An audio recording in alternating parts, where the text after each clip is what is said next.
a video today on creating really good online content.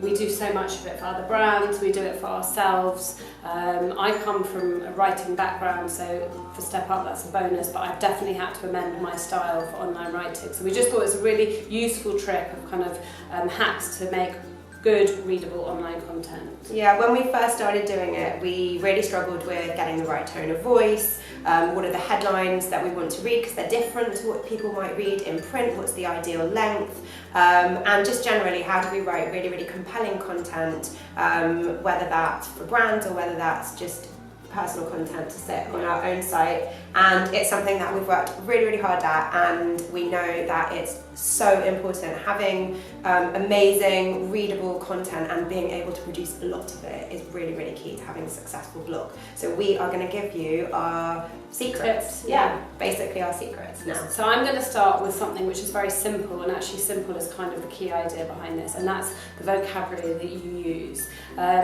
I think, especially coming from a writing background, and most of us wrote essays when we were students, you think you have to use this really kind of over-the-top vocabulary, and actually for online content, the simpler the better. It's a well-known fact that probably everyone kind of skim reads what they read online, and if you have lots of difficult vocabulary in there, it actually makes it really kind of heavy to read. So keep your vocab really simple, and even kind of block or bold out a few words, and so make it easy for the reader to kind of navigate their way through the copy, I think would be our first tip. Yeah, definitely. Don't overthink. For me, not coming from a writing background, getting used to writing things was really, really hard, and that not overthinking tip has been amazing. Another thing that has been, I think, really super helpful for me, but also is something that is really compelling. There's loads of research into what are the most read blog posts, what are the best headlines, and something that I find useful in terms of writing, but also that people want to read is lists. It is proven that if you use a list with 15, 10 or 5 bullet points, people will want to read that. That's really, really compelling, but it's also really quite easy to write if you know your content, if you know your specialist topic area. So write lists and use a rounded number of bullet points. I think kind of feeding into what Fenella said, so it's about the format of it, so the list, but also about the headline. The headline's so important. Think about the things that you click onto yourself. Either they're going to tell you something very quickly that you can action immediately, so how to make you more confident, or reasons why you need to be a skillful negotiator at work, all of those type of how-tos, but also the emotional connection. So maybe it's something that will make you feel better or boost your day or will kind of freak you out.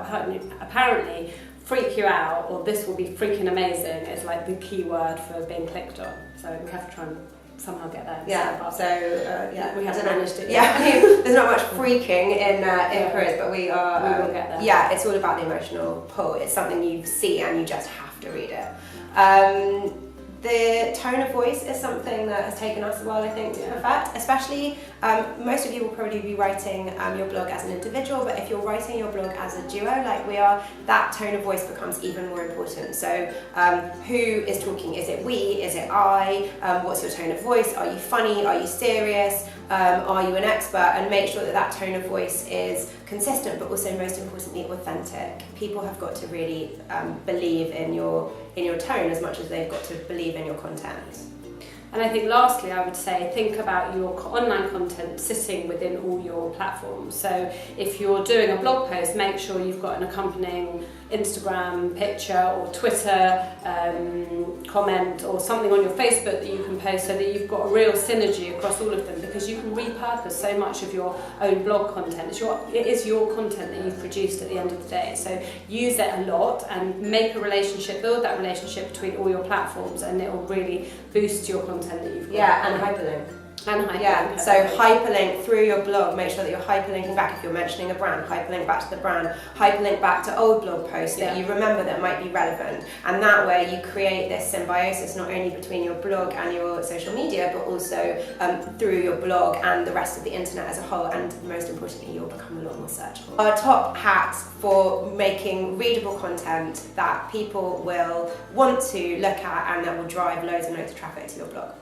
See you next time. Bye.